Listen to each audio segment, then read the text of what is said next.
ఆనంద జ్యోతి గారు అంటే డబల్ జ్యోతి గారు అన్న దేవుని స్తోత్రం కలుగుంది కాక.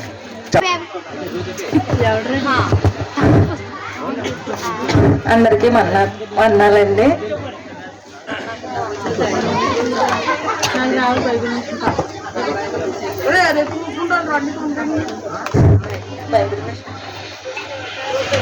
దేవ స్తోత్ర గానం పై దివ్య స్థలములో దేవ మారుగానముల్ బుధేశ స్థలములో దేవలోక పావనులను దీననరులను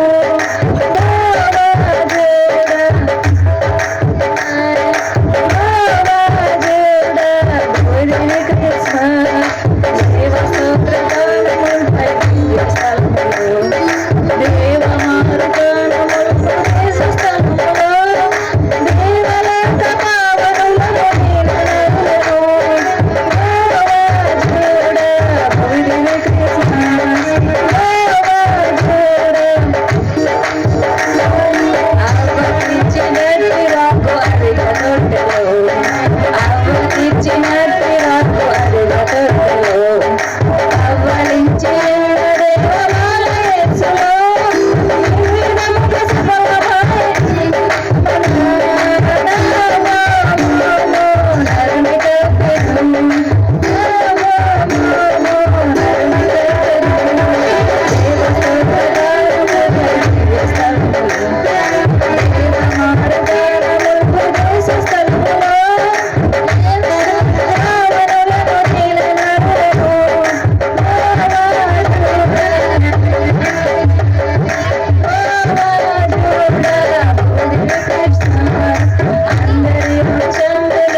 చక్కని పాటలు పాడినిపించిన ఏమ్మా పాట పాడతావా?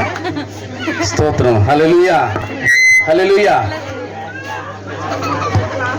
మంచి పాట పాడినిపించిన ఆ ఇరువురి బిడ్డలకు ప్రత్యేకించి వందనాలు తెలియజేస్తున్నాము. అలాగే ఈ సమయంలో పిల్లరా సభకి ముఖ్య మరి ప్రసంగికులుగా దైవజనులు మన మధ్య ఎం శాంతారాయ్ గారు ఉన్నారు.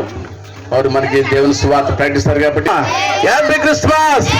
క్రీస్తు నేడు పుట్టును, క్రీస్తు నేడు పుట్టును.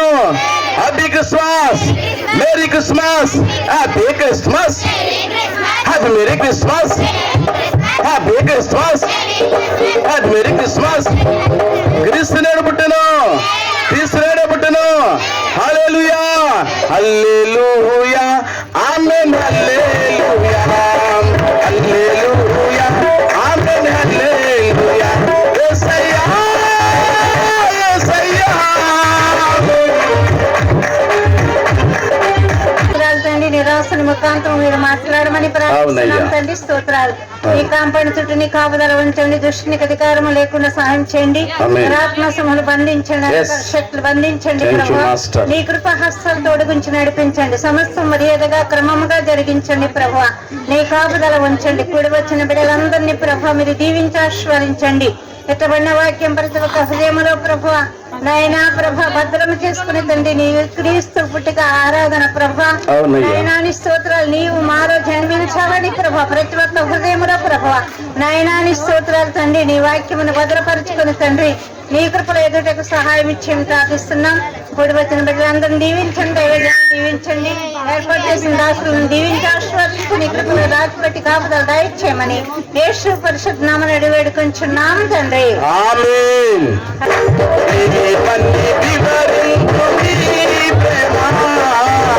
ఏమని వర్ణింతు నీ మహిమ. చప్పట్లు. ఏమని వివరింతు నీ ప్రేమ, ఏమని వర్ణింతు నీ మహిమ. హల్లెలూయా, ఆమేన్. హల్లెలూయా, హల్లెలూయా, ఆమేన్. హల్లెలూయా. ఏమని వివరింతు నీ ప్రేమ, ఏమని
డాక్టర్ అప్పారావు గారికి ప్రత్యేకించి వందనాలండి. మరి వారు ప్రత్యేకించి వందనాలు తెలియజేస్తున్నారు.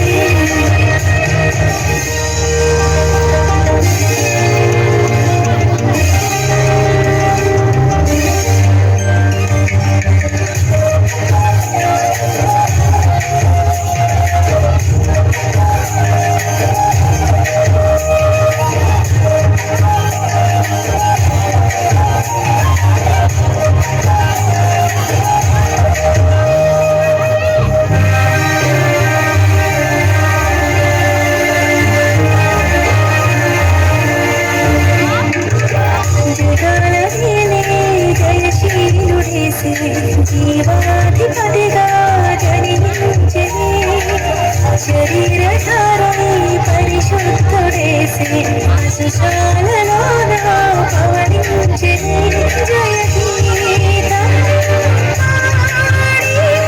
కీర్తించి కొనియాడెదము శుభవార్త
చెప్పగలుగుతామండి గట్టిగా రైట్.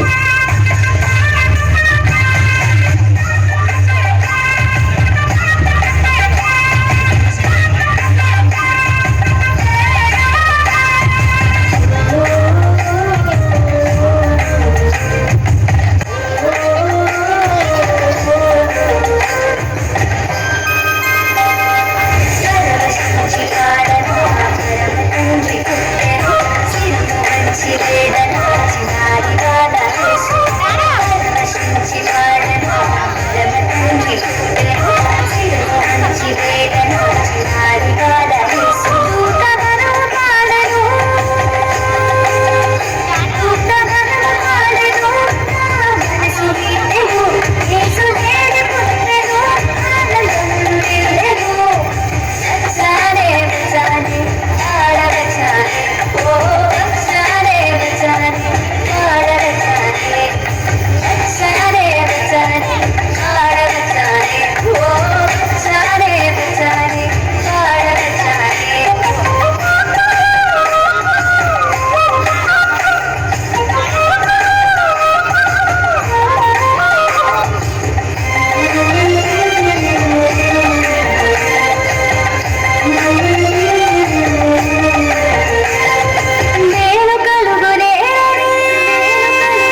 చప్పట్లు కొడదామండి గట్టిగా.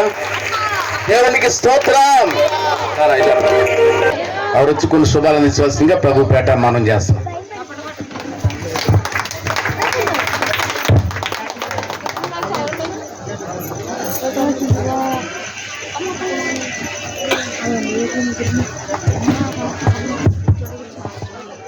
క్రిస్మస్ ఆరాధనకి మొన్న పిలిచిన జ్యోతయ్య గారిని బట్టి, పుష్ప గారిని బట్టి, వచ్చిన దైర్యాన్ని బట్టి, మరి వచ్చిన విశ్వాసాలందరిని బట్టి, ఈ పేరంటాలు సరిపెట్టిన ప్రతి కుటుంబాన్ని బట్టి వందనాలు తెలియజేసుకుంటున్నానండి. ఈ రాత్రికాల సమయంలో జరుగుతున్న క్రిస్మస్ ఆరాధన బట్టి వందనాలు. పరిశుద్ధాత్ముడు మన మధ్య ఉన్నందుకు వందనాలు. గొప్ప దేవుడు సృష్టికర్తన తండ్రి, అనేక మంది నశించిపోతా ఉన్నారని ఆయన రక్షించడానికి ఈ లోకానికి వచ్చిన గొప్ప దేవుడు సృష్టికర్తన తండ్రి, మీకు వందనాలు, కృతజ్ఞత స్తుతులు చెల్లించుకుంటూ చిన్న ప్రార్థన చేస్తున్నాం అడుగుతున్నాం తండ్రి. ఆమె మన ప్రభు ఈ లోకానికి రావడానికి ముఖ్య కారణం మన క్రిస్మస్. ఈ నెలంతా కూడా విన్నాం కదండి. ఎందుకు వచ్చాడు ప్రభు?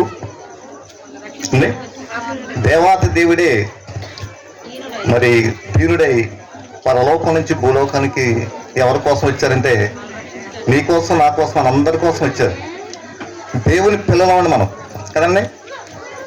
God created human beings in his own image. ఆయన స్వరూపంలో చెక్కున్నాడండి.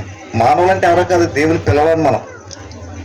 ఎలాగున్నా మనం దేవుని పిల్లలుగా చూస్తే దేవుడు అందరు కూడా దారి తొలగిపోయి అందరు కూడా ఇష్టం వచ్చినట్టుగా జీవిస్తుంటే దేవాతి దేవుడే మానిటికి వచ్చాడు, మనలో హృదయంలోకి వచ్చాడు కదండి.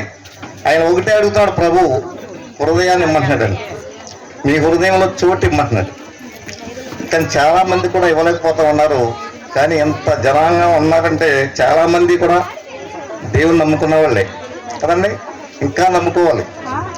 ఒకప్పుడు మేము విగ్రహాలలో ఉండి ప్రభువుని తెలుసుకున్నాం. గొప్ప సంగతి ఏంటంటే ఎంత దౌర్భాగ్యంలో, ఎంత పాపిస్తున్నాం అయినప్పుడు కూడా దేవుడు మన ప్రభు ప్రేమించి ఆయన ఆత్మను నాలో ఉంచి ఇది ఆయన యేసయ్య లోకానికి వెలుగై వచ్చారు కదండి. జీవం గల దేవుడు ప్రతి ఒక్కరిని కూడా వెలిగించాడు కదండి. మనం ఎంతమందిని వెలిగించారు కదా. ప్రభు అంటున్నారు, దీపం వెలిగించి కొంచెం కింద పెట్టవద్దు, మీ వెలుగు అనేక మందికి ప్రకాశింపనివిడి అన్నాడు కదండి ప్రభు. మనం నిన్ను వెలిగించారంటే ఆ వెలుగు ఎలా ఉండాలంట? అనేక మందిని వెలిగించాలా, లేకపోతే మనం ఆరిపోతామండి. చాలా మంది కూడా కొంచెం కింద, మంచం కింద పెట్టి దేవుడు మనం వెలిగించడం సంగతి మనకు తెలియట్లేదు. పరిశుద్ధాత్మ దేవుడు మన హృదయంలో ఉన్నాడండి. దేవుడు ఎక్కడో లేడు. ఆయన కట్టిన మందిరం మనమే. మన హృదయాల్లో నివాసం చేయడానికి ప్రభు ఎంతో ఆశపడుతుంటే మనం ఏం చేస్తున్నామంటే దేవుని తెలుసుకోలేని వాళ్ళగా ఉంటున్నాం. దేవుడు ఎక్కడ ఉన్నాడండి? మనలోనే ఉన్నాడు, మన మధ్య ఉన్నాడు. ఈ రాత్రికాల సమయంలో పరిశుద్ధాత్మను సంచారం చేస్తూ ఉన్నాడు. దేవదూతలు ఇక్కడ ఉన్నాయి. యేసయ్య ఈ లోకానికి పుడుతున్నప్పుడు దేవదూత వచ్చి చెప్పింది కదండి. పరలోక సైన్య సమూహం వచ్చేసాడు కదండి. మరి ఇక్కడ కూడా మరి ఈ రాత్రికాల సమయంలో జరుగుతున్న ఈ ఆరాధనకి, క్రిస్మస్ ఆరాధనకి దేవుడు ఎంతో ఆనందిస్తా ఉన్నాడు పైనుంచి కదండి. మనం కూడా ఎందుకు వచ్చామంటే మన హృదయంలో యేసయ్య ఉండాలి. ఎన్నో క్రిస్మస్ జరుపుకుంటున్నాం కానీ దేవుడిని మన హృదయంలో, ప్రభువుని మన హృదయంలో చేర్చుకోలేకపోతున్నాం. అందుకే దేవునికి బాధ వస్తూ ఉంది. ఈ రాత్రికాల సమయంలో నేను చెప్పేది ఏంటంటే ప్రతి ఒక్కరూ కూడా వాక్యాన్ని చదవాలి, ప్రార్థన చేయాలి. వాక్యమే దేవుడు, దేవుడే వాక్యము. ఆది అందు వాక్యం చదువుతాం కదా. వాక్యం మన హృదయం ఉంటే ప్రభు మన హృదయంలో ఉన్నట్టే కదండి ఉన్నాడు. దేవుని శక్తి ద్వారా మనం ఆయన కృప ద్వారా సంవత్సరం అంతా మనం జీవించామంటే దేవుడు ఆయన ఉచితమైన కృప చెప్పున ఆయన పిల్లలు మన అందరూ కూడా బ్రతికిచ్చి ఈ రీతిగా నిలబెట్టాడంటే దేవుని కృప. మరి ఈ సంఘాన్ని నడిపిస్తున్న దైవజనులు జ్యోతయ్య గారిని బట్టి వందనాలు, వారి సంఘాన్ని బట్టి వందనాలు తెలియజేసుకుంటూ వాక్యం అందించడానికి వచ్చిన శాంతరావు భీమవరం నుంచి వచ్చారు. అద్భుతంగా మనం వాక్యాన్ని విన్నాం. మరి వచ్చిన మరి దైవజనులు మరి సంసోనయ్య గారు, మరి జానమోషయ్య గారు, ఇంకా ఉన్నారు. మరి వారి పేరు మనకు తెలియదు కానీ అద్భుతంగా ఈ రాత్రికాల సమయంలో వాక్యం వినడానికి వచ్చాం కాబట్టి విన్నాం. ఈ కొద్ది మాటలు దేవుడు నిలిచినాక మీకు అందరికీ ఉన్నారు. దేవునికి స్తోత్రం. పరిశుద్ధులు పరిశుద్ధులు లగుటకు సమయము ఇది ఏనా, పరిశుద్ధులు పరిశుద్ధులగుటకు సమయము ఇది ఏనా, దుఃఖ వ్యాధుల చటాలేవు. దైవజనులు జాన్వసాయి గారు కూడా మరి కొన్ని శుభాలు తెలియజేస్తుందిగా వారికి సమయం ఇస్తున్నా. దేవునికి స్తోత్రం. హల్లెలూయా. క్రీస్తు నేడు పుట్టిన. Happy Christmas, merry Christmas. మరి చక్కగా ఈ క్రిస్మస్ ఈ పండుగను ఏర్పాటు చేసినటువంటి మరి దైవజనుడు సామీర్ గారికి ప్రత్యేకమైన వందనాలు చెల్లిస్తున్నాను. నా వెనుక అద్భుతమైన సందేశం ఇవ్వడానికి వచ్చినటువంటి దైవజనులకు వందనాలు చెల్లిస్తున్నాను. అలాగే నా తోటి యొక్క సేవకులకు మరి చక్కగా అధ్యక్ష నుంచి నడిపించేటువంటి సంస్థ దైవజనులకు అలాగే చక్కగా గ్రీటింగ్ తెలియజేసినటువంటి మరి డాక్టర్ అప్పారావు గారికి వందనాలు చెల్లిస్తూ ప్రత్యేకంగా చేరువచ్చిన మీ అందరికీ ప్రభువైన క్రీస్తు నామములో శుభాలు తెలియజేస్తున్నాను. దేవునికి స్తోత్రం. హల్లెలూయా, హల్లెలూయా. సత్రమందు ఉన్న పశువుల సాలయందున, సత్రమందు ఉన్న పశువుల సాలయందున దేవపుత్రుండు మనుచు రాయేనందున, దేవపుత్రుండు మనుచు రాయేనందున శ్రీయేసుండు జన్మించెరీలో, శ్రీయేసుండు జన్మించెరీలో నేడు పాయాక బెత్లెహేమయూరిలో, నేడు పాయాక బెత్లెహేమయూరిలో క్రీస్తుడు పుట్టెను. హల్లెలూయా. మరి ఈ క్రిస్మస్ కు చక్కని పాంప్లెట్ ఎగరేశారు. దాంట్లో ఉంది, పాపులను రక్షించడానికి క్రీస్తు యేసు లోకంలోనికి వచ్చినను వాక్యం. దేవునికి స్తోత్రం. ఎందుకు వచ్చాడండి ఆయన లోకంలోనికి? పాపులను రక్షించటానికి ఆయన వచ్చాడు. క్రిస్మస్ అనగా క్రీస్తుని మనము ఆరాధించుట, క్రిస్మస్ అనగా సంతోషం. ఈ నెలంతా కూడా ప్రతి స్థలంలో కూడా, ప్రతి ఇంటి దగ్గర, ప్రతి ఒక్క చర్చిలో, ఆయా స్థలాల్లో క్రీస్తు యొక్క జన్మను గురించి మనం వింటూ ఉన్నాము, వెళుతూ ఉన్నాము, ఆరాధనలో మనము పాల్పొందుకుంటున్నాం. ఈ రాత్రిలో క్రిస్మస్ ఆరాధనకు వచ్చినటువంటి మీరందరూ దేవుని యొక్క బిడ్డలారా, ఈ క్రిస్మస్ లో మీరు మిస్ అవ్వకూడదు. కానీ నిజంగా మనము జ్ఞానులు ఎలా ఆరాధించారో, కాపులు వెళ్ళి ఆ ప్రభువుని ఎలా కనుగొన్నారో, ఈ రాత్రిలో మనము కూడా అలా ఉండాలని నేను మీకు విషయాన్ని తెలియజేస్తూ 3 మాటలు నేను చెప్తాను. దేవుని యొక్క బిడ్డలారా, యేసు ప్రభు వారి లోకంలోనికి రావటానికి గల కారణము, ఆయన జన్మించడానికి గల కారణము ఏమిటి అంటే, ఆయన ఎందుకు వచ్చాడనగా ఆయన మానవుని రక్షించడానికి ఆయన వచ్చాడు. అంటే నశించిన దానిని వెదకి రక్షించడానికి మనిషి కుమారుడుగా ఆయన లోకములో ఆయన అవతరించటానికి గల కారణం. ఎందుకు వచ్చాడంటే ఆయన మన కొరకు, మనకి రక్షణ ఇవ్వటానికి వచ్చాడు. పాపులమైన మనలను దేవుని యొక్క బిడ్డగా నీతిమంతులుగా తీర్చడానికి ఆయన వచ్చాడు. చూసారండి, రోగిని బట్టి డాక్టర్ గొప్పోడయ్యాడు, కానీ రోగి యేసుని బట్టి గొప్పోడయ్యాడు. దేవునికి స్తోత్రం. హల్లెలూయా, హల్లెలూయా. రోగుని బట్టి డాక్టర్ గొప్పోడయ్యాడు, కానీ రోగి యేసుని బట్టి ఏమయ్యాడంటండి? గొప్పోడయ్యాడు. గల కారణం ఏంటంటండి? ఆయన మనలను రక్షించడానికే ఆయన వచ్చాడు. రెండో విషయాన్ని దేవుని యొక్క బిడ్డలారా, ఆయన ఎందుకు ఈ లోకంలోనికి వచ్చాడు? రెండో విషయాన్ని చెప్తున్నాను. అనగా ఒకటి, ఆయన రక్షించడానికి వచ్చాడు. రెండవది, రోగిని ఆయన స్వస్థపరచటానికి ఆయన వచ్చాడు. స్వస్థపరచు యెహోవా ఆయనే, స్వస్థపరచు యెహోవాను నేనని ప్రభు సెలవిస్తున్నాడు. దేవుని యొక్క బిడ్డలారా, చూడండి, మనం చూసినట్లయితే ఒక స్థలంలోనికి యేసు ప్రభు వారు వెళ్ళినప్పుడు, ఆ కొండ దగ్గర బోధిస్తున్నప్పుడు అనేకులు వచ్చారు. కానీ దేవుని యొక్క బిడ్డలారా, అక్కడికి ఆ స్థలంలోనికి కూడా ఎవరు వచ్చారంటే కుష్ఠరోగి వచ్చాడు. చూసారండి, కుష్ఠరోగిని చూడగానే ఈ మంచి వారందరూ కూడా వెళ్ళిపోయారు, బాబాయ్ కుష్ఠరోగి అని. కానీ దేవుని యొక్క బిడ్డలారా, ఆయన ఎందుకు ఈ లోకంలోనికి వచ్చాడంటే అందరిని ప్రేమించిన ప్రేమ స్వరూపినటువంటి యేసు. కాబట్టి నన్ను చూసి వెళ్ళిపోయారు. కానీ ఆ యొక్క కుష్టు వ్యాధి గలటువంటి వాడు అంటున్నాడు, ప్రభువా నీకు ఇష్టమైతే నన్ను శుద్ధిని చేయని అడిగాడు. అప్పుడు ప్రభు అన్నాడు, నీవంటే నాకు ఇష్టమే. దేవునికి స్తోత్రం. హల్లెలూయా. నువ్వు శుద్ధుడు కమ్మనిగానే దేవునికి బిడ్డగా అతడు ఏమైపోయాడంటండి, అతడు స్వస్థత పొందడానికి గల కారణం స్వస్థత పొందుకున్నాడు, అతడు లేచాడు, దేవుని యొక్క బిడ్డగా వెళ్ళిపోయినట్లుగా మనము చూస్తున్నాం. రెండో విషయాన్ని మనం చూస్తున్నాం. 38 సంవత్సరాల నుండి బెతెస్దానబడినటువంటి కోనేటి దగ్గర ఉన్నటువంటి వ్యక్తిని మనం చూస్తున్నాం. నీరు కదిలించబడినప్పుడు అనేకులు దాంట్లో పడి బాగుపడి వెళ్ళిపోయారు. కానీ ఒక దినాన్ని యేసు ప్రభు వారు ఆ కోనేటి దగ్గరకు వచ్చినప్పుడు అతన్ని చూడగానే ప్రభు అతనిలో ఉన్నటువంటి యొక్క ఉద్దేశాన్ని ఆలోచన కనుగొని స్వస్థత పరగోరుచున్నావా అని అడిగాడట. అప్పుడు ఆయన అన్నాడయ్యా, నీళ్లు దేవదూత వచ్చి నీళ్లు కదిలించినప్పుడు ఎవరు దిగుతున్నారు వారు వెళ్ళిపోతున్నారు, కానీ స్వస్థత పొందాలని నాకు ఆశ ఉందండి అన్నాడట. వెంటనే పరిపెత్తుకొని వెళ్ళిపోతున్నాడు. ఒకటి, దేవుని యొక్క బిడ్డలారా, ఆయన ఎందుకు వచ్చాడంట అండి, పాపిని రక్షించడానికి వచ్చాడు. రెండవది, ఆయన ఎందుకు లోకముడికి వచ్చాడంటే ఆయన రోగిని స్వస్థపరచడానికి ఆయన వచ్చాడు.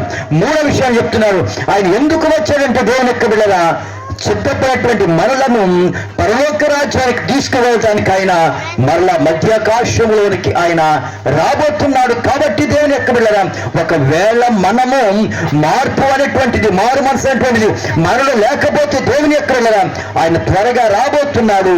నీవు నేను మనము కూడా వధువు సంఘముగా మనము కూడా సిద్ధపడితే ఆయన మేఘాల మీద వస్తాడు. పరిశుద్ధులు అందరూ కూడా ఆయన ఏం చేస్తాడండి, తీసుకుని ఆయన వెళ్ళటానికైనా సిద్ధంగా ఉన్నాడు. ఇదే క్రిస్మస్ ఉన్నటువంటి యొక్క ఆనందం యొక్క సంతోషమైనటువంటి యొక్క విషయాన్ని నేను మీకు తెలియజేస్తున్నాను. దేవునికి స్తోత్రం. హల్లెలూయా, హల్లెలూయా, హల్లెలూయా. క్రీస్తు నేడు పుట్టెను, క్రీస్తు నేడు పుట్టెను, మన కోర ఒక్క శిశువు పుట్టెను, మన కోర ఒక్క శిశువు పుట్టెను, దేవుడు మన దోషములు పోగొట్టెను, మన పోగొట్టెను. శ్రీయసోండు జన్మించరీలో, శ్రీయసోండు జన్మించరీలో, నేడు కాయా సావిత్ర హేమయూరిలో, నేడు కాయా సావిత్ర హేమయూరిలో. క్రీస్తునాడు పుట్టెను. Happy Christmas, merry Christmas. ఒకటి, ఆయన రక్షించడానికి వచ్చాడు. రెండవది, రోగిని స్వస్థపరచడానికి వచ్చాడు. మూడవది, ఎవరు సిద్ధపడి ఉన్నారు ఆయన వారిని తీసుకుని వెళ్ళటానికి ఆయన వచ్చాడు. ఇదే క్రిస్మస్ అటువంటి ఆనందం అని నేను మీకు తెలియజేస్తూ ఈ మాటలు ముగిస్తున్నాను. అధ్యక్షుల వారికి అప్పగిస్తున్నాను. యేసునామము జయం జయము, సాతాను శక్తులు లయం లయము. యేసునామము జయం జయము, సాతాను శక్తులు లయం లయము. హల్లెలూయా, హోసన్నా, హల్లెలూయా, హల్లెలూయా, హోసన్నా, హల్లెలూయా, హల్లెలూయా.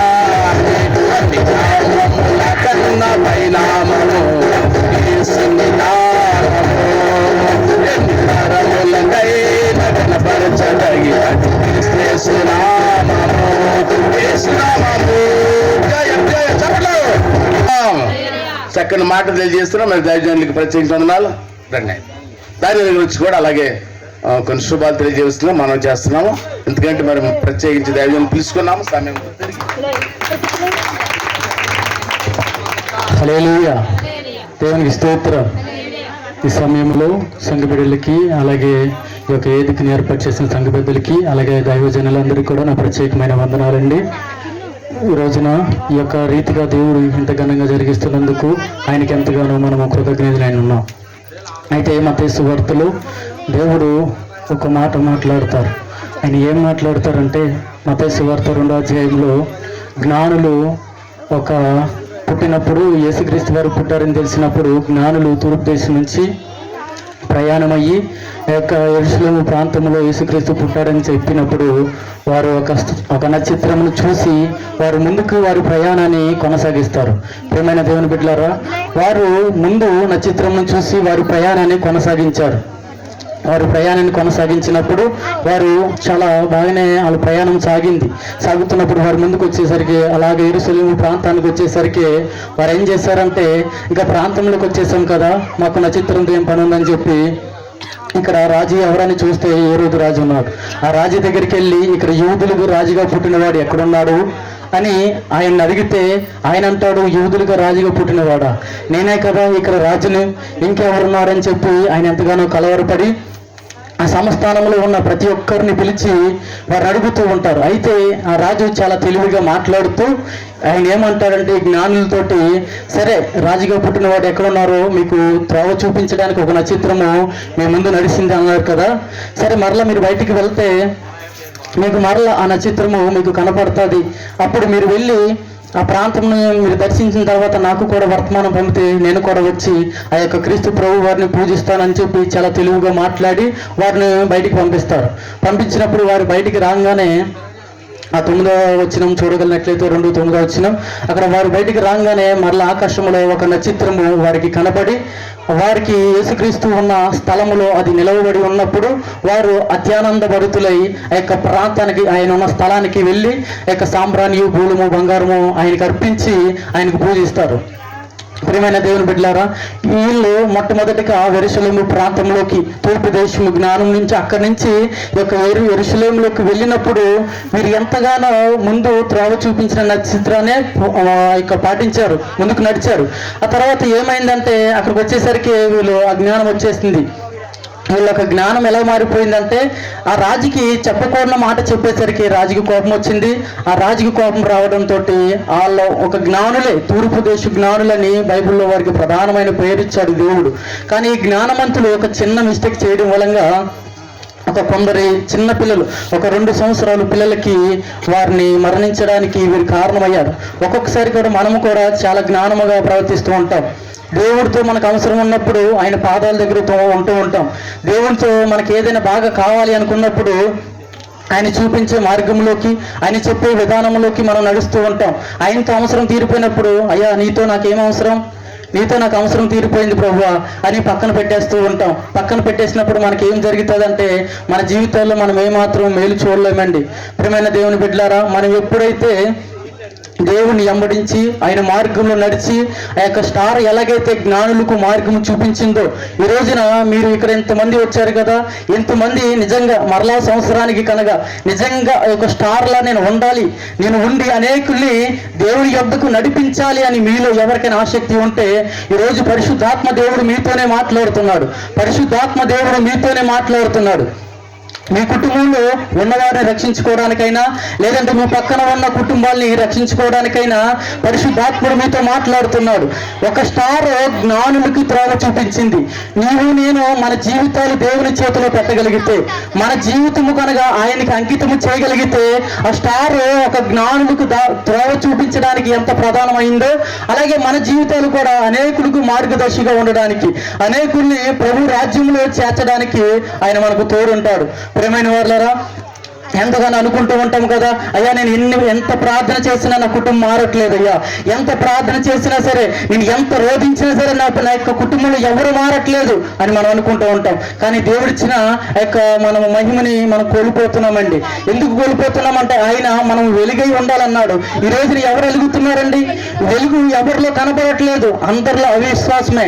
ఏదైనా ఇబ్బంది జరిగేసరికి అవిశ్వాసం, ఏదైనా మనం అనుకున్నది జరగబోయేసరికి అవిశ్వాసంతో మనం దేవుని ప్రార్థిస్తే మనం ఎక్కడ వెలుగుతామండి?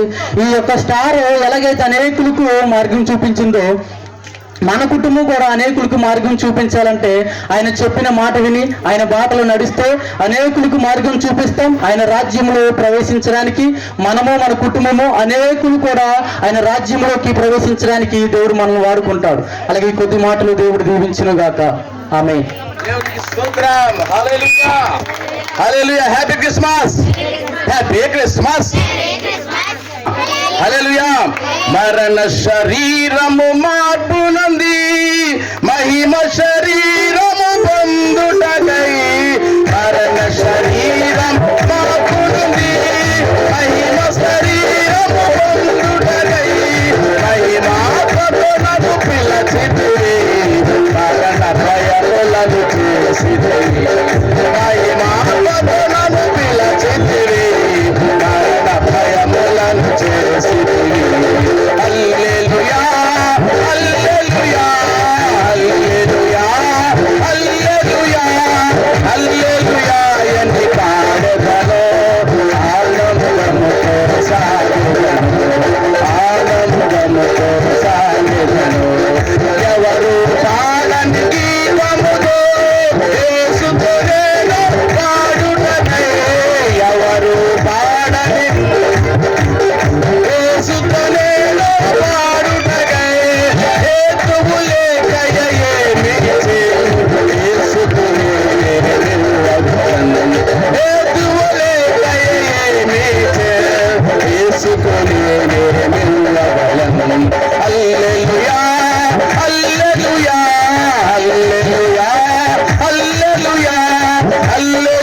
చేసితివి. దేవునికి స్తోత్రం.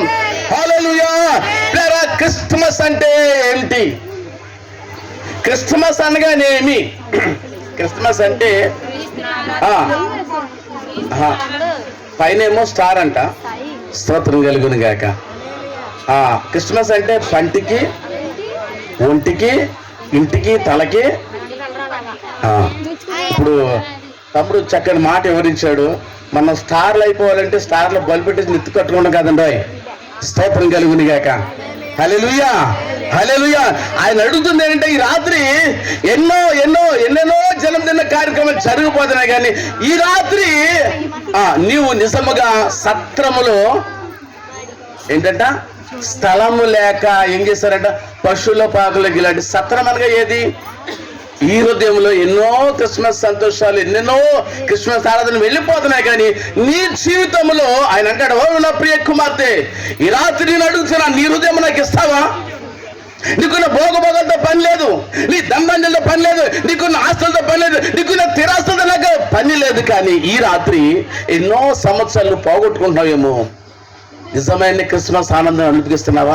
నీవు, నీ భర్త, నీ కుటుంబం పిల్లరా ఈ రాత్రి ప్రపంచ దేశాల్లో అనగా నాకు తెలుసున్న కాటికి 294 దేశాల్లో క్రిస్మస్ ఆరాధన జరుపుకుంటున్నారు. ఈ రాత్రి ప్రియ సంగమా గమనించండి, నీ హృదయం వింతగా మార్పు చెంది లేరా ఎలాగంట మార్పు లేని ఇటువంటి క్రిస్మస్ ఆరాధనలు వ్యర్థమని ఒకసారి తలంచుకుంటున్నావా నువ్వు? మార్పు లేని పండగలు, మార్పు లేని జీవితాలు, మార్పు లేని పాటలు, మార్పు లేని కానుకలు, మార్పు లేని బ్రతుకు ఆయనకు అవసరంలా. ఈ రాత్రి ఎవరైనా సరే ఈ క్రిస్మస్ ఆరాధన ద్వారా నీ జీవితంలో మారు మనసు పొందిన వ్యక్తి అయితే అట్టి మనసు కలిగి ఉంటావు. అట్టి కృపను ఆ ప్రియ ప్రభువు మనందరికీ అనుగ్రహించును గాక. ఈ సమయంలో తలలు వంచండి, చిన్న ప్రార్థన చేసుకుందాం. అటు ఇటు చూడకండి లేదా, చాలా సమయానికి వచ్చాం, ఇంకా భోజనాలు ఆపేయండి, ఎందుకంటే ప్రాముఖ్యమైన మాటలు మనం విందాం. తలలు వంచండి అమ్మ, తలలు వంచండి. ప్రభా, ఈ రాత్రి నీ దాసుల ద్వారా మీరు మాతో మాట్లాడండి అయ్యా.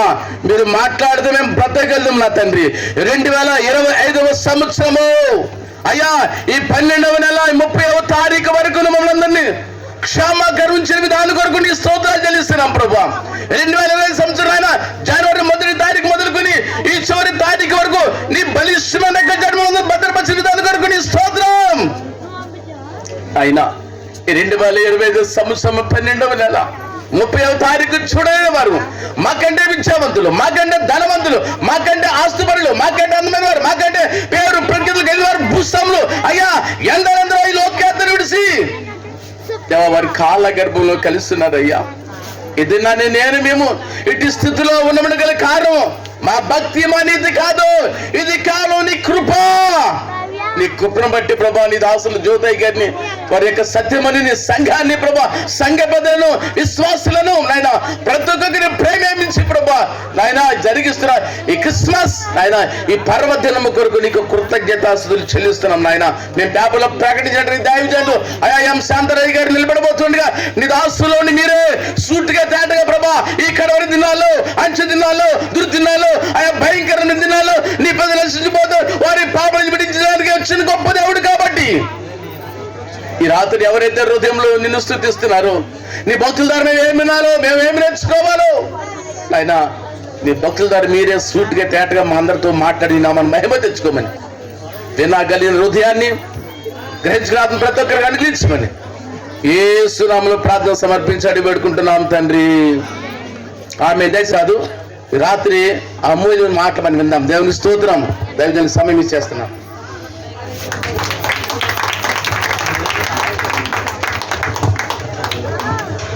మహాగణుడైన,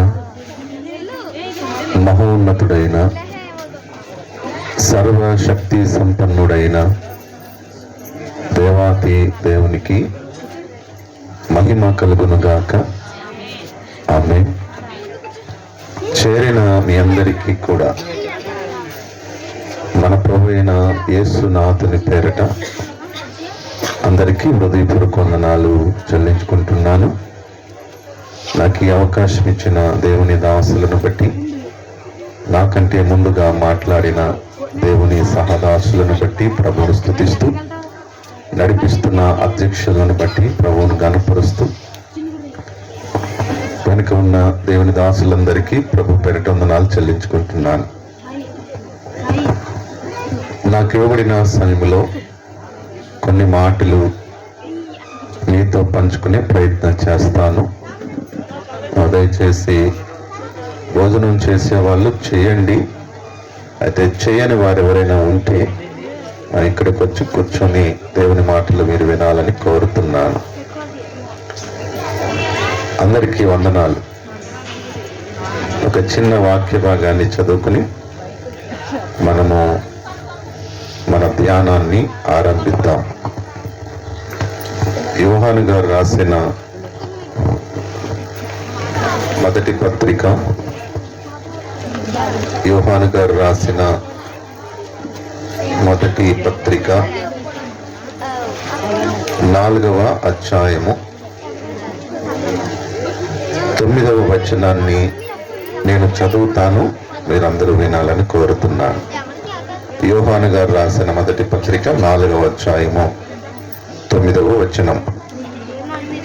మనము ఆయన ద్వారా జీవించున్నట్లు దేవుడు తన అద్వితీయ కుమారుని లోకములోనికి పంపెను. దీని వలన దేవుడు మన యందుంచిన ప్రేమ ప్రత్యక్షపరచబడెను. దేవుడు ఈ మాటల ద్వారా మనతో మాట్లాడును గాక. ఆమేన్. చిన్న ప్రార్థన చేసుకుందాము. ప్రార్థన చేస్తున్నప్పుడు దయచేసి ఎవరు లేచి వెళ్ళిపోమాకండి. ప్రార్థన దేవుని సహాయాన్ని కోరడం. ప్రార్థన చేసుకుందాం. మహాగణుడు అయిన తండ్రి, యేసునాథుని పేరిట మిమ్మల్ని స్తుతిస్తున్నాను. నరమాత్రుడును ఈ పక్షంగా నిలవడుతుండగా మీరు వాడుకోనండి. జీవం కలిగిన మీ మాటలు మీ ప్రజలకు వినిపించి మీ జీవాన్ని పొందుకున్నట్లు చేయమని సమస్తము మీ చేతులకు అప్పగించుకుంటూ ప్రభు పేరిట ప్రార్థించి వేడుతున్నాను మా పరమ తండ్రి. ఆమేన్. మరొకసారి ప్రభు అయిన యేసునాథుని పేరిట అందరికీ వందనాలు చెల్లించుకుంటున్నాను. అందరూ బాగున్నారా? ఇప్పటి వరకు పాటలతో చాలా సంతోషంగా ఉన్నారు, గాన ప్రతిగానాలతో. దేవదూతులు కూడా సరిపోరేమో దేవుణ్ణి ఆరాధించడానికి మీ ముందు అన్నట్టుగా మీరు పాటలు పాడుతూ వచ్చారు. సంగీత వాయిద్యాలు సహకరిస్తున్న తమ్ముళ్ళని బట్టి ప్రభువును స్తుతిస్తున్నాను. దైవ సేవకులను బట్టి ప్రభువును స్తుతిస్తున్నాను. నేను చెప్పే మాటలు ఒక్కసారి మీరు బాగా వినాలని కోరుతున్నాను. మీకు అవసరమైన ఒక సంగతిని చెప్పి నా వర్తమానాన్ని ముగిస్తాను. యవనస్తులు, పిల్లలు, యవన పిల్లలు ఇటు చూడండి. నాన్న ఇటు చూడండి, ఇటు కూర్చోండి కుర్చీలో, ఇటు చూడండి. ఈ పిల్లలు సెల్ ఫోన్, తమ్ముడు ఇటు చూడండి ఆయన. ఓకే, మీరు వినండి. ఓకేనా? వినండి. మంచిది, చాలా మంచి వాళ్ళు మీరు. నేను మిమ్మల్ని విసిగించను, కానీ మీ మనసులోకి ఒక మాట పడేసి వెళ్తాను. అందుకని ఈ ప్రయత్నం అన్నమాట. మీరు చేయాల్సింది ఏంటంటే మీ చెవినిస్తే చాలు. ఏమి ఇవ్వాలి చెప్పండి? మీ చెవిని ఇవ్వాలి. మీరు చెవినిస్తే దేవుని మాటలు మీ హృదయంలోకి వెళ్తాయి. ఇస్తారా? చెవిస్తారా? ఓకే, రైట్, మంచిది, చాలా మంచి వాళ్ళు మీరందరూ. విందాం. మనం చదువుకున్న ఈ వాక్య భాగములో నుండి మీకు ఒక 4 సంగతులు చెప్తాను. ఎన్ని సంగతులు చెప్తాను? 4 సంగతులు చెప్తాను. 4 సంగతులు చెప్పి నా మాటలు ముగిస్తాను. నేను త్వరగానే చెప్పేస్తాను, మీరు జాగ్రత్తగా వినాలని ప్రభు పేరిట కోరుతున్నాను. నన్ను దాన్ని బయటకు పట్టింది. యేసుక్రీస్తు ఎప్పుడు పుట్టాడో పరిశుద్ధ గ్రంథంలో చూపించండి అని కొందరు అడుగుతున్నారు. యేసుక్రీస్తు వారు 25వ తారీఖున పుట్టాడని అంటున్నారు కదా, చూపించండి అని అడుగుతున్నారు. యేసుక్రీస్తు ఎప్పుడు పుట్టాడో పరిశుద్ధ గ్రంథంలో లేదు. యేసుక్రీస్తు వారు ఎప్పుడు పుట్టారో పరిశుద్ధ గ్రంథములో లేదు. అయితే యేసు ప్రభువారు పుట్టుక పేరుతో శరీరాన్ని ధరించుకొని ఈ లోకానికి వచ్చారు అని ఉంది. పుట్టుక దేన్ని సూచిస్తుంది? రాకను సూచిస్తుంది.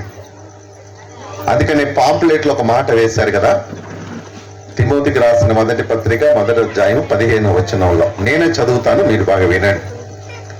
పాపులను రక్షించుటకు క్రీస్తు యేసు ఈ లోకమునకు వచ్చెను అని రాయబడింది.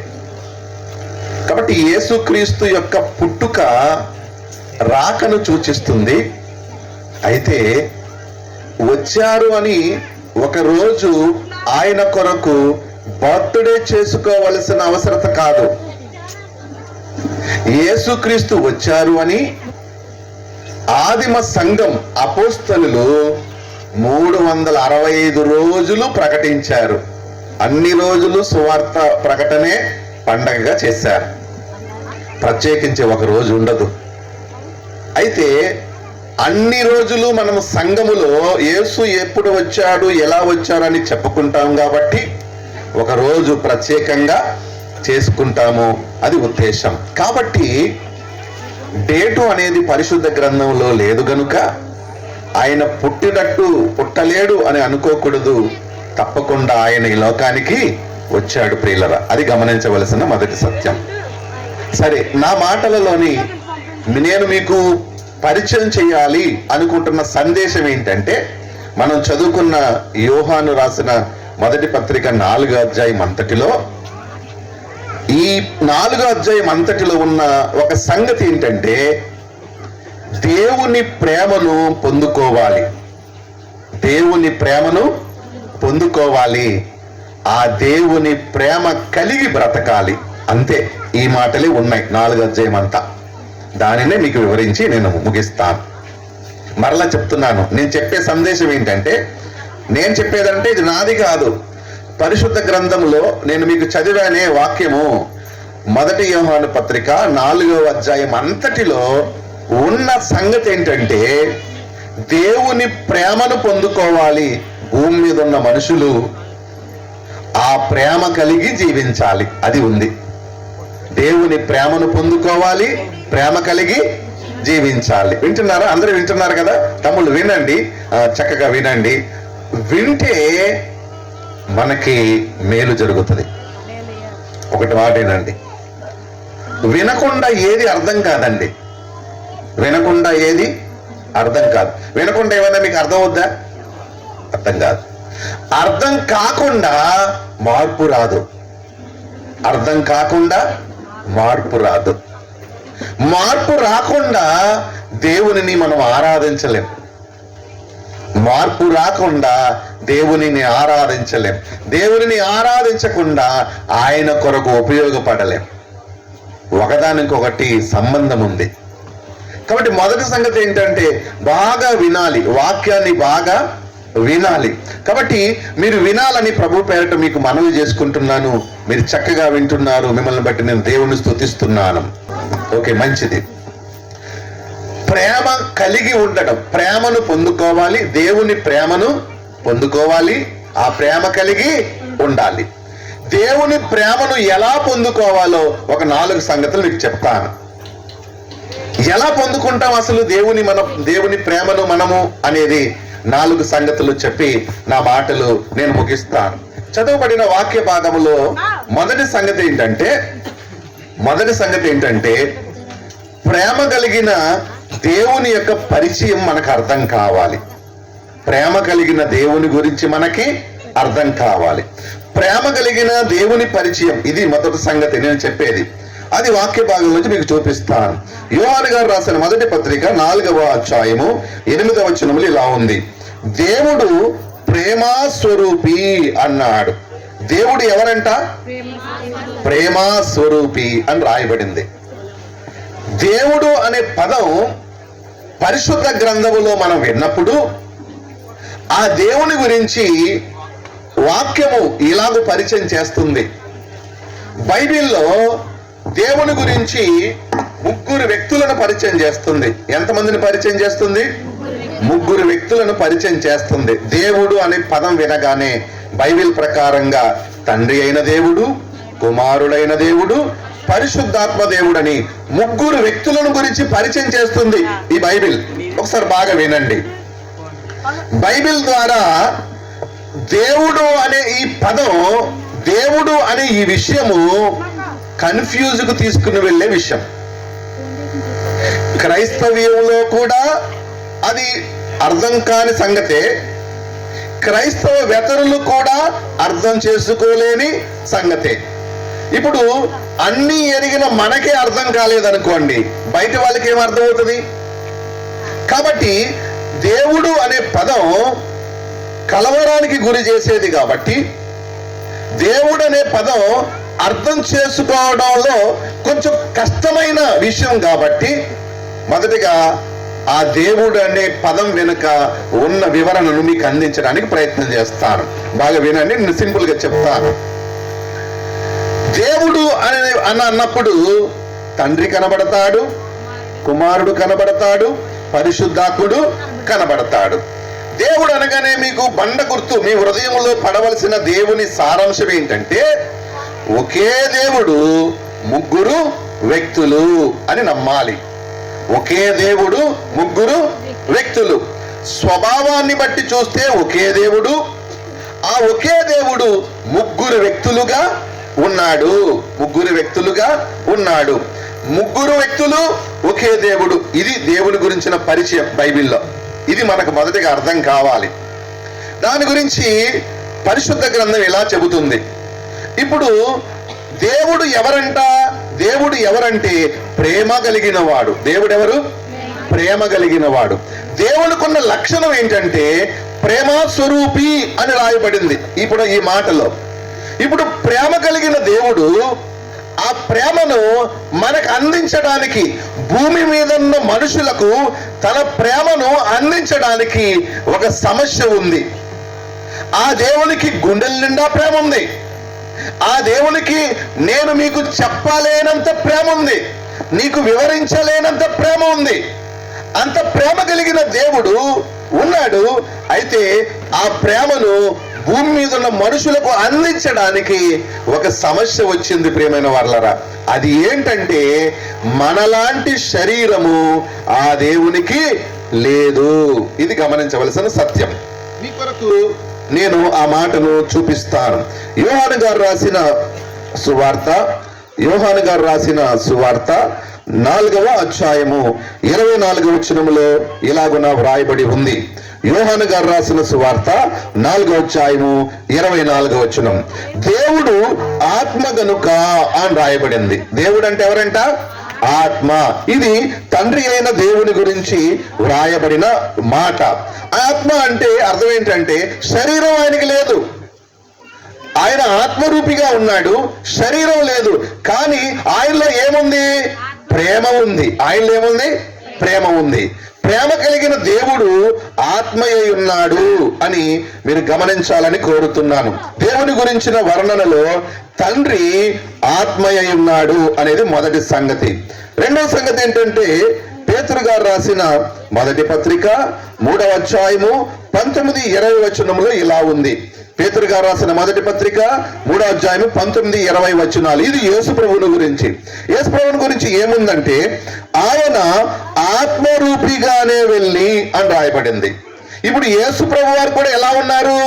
ఆత్మరూపిగానే ఉన్నారు. ఎప్పుడు అంటే నోవాహు కాలములో, ఆరంభములో అన్నమాట. ఆరంభములో ఆదామును చేసిన దేవుడు, ఆదాము ద్వారా భూమి మీద ప్రజలు విస్తరించారు కదా.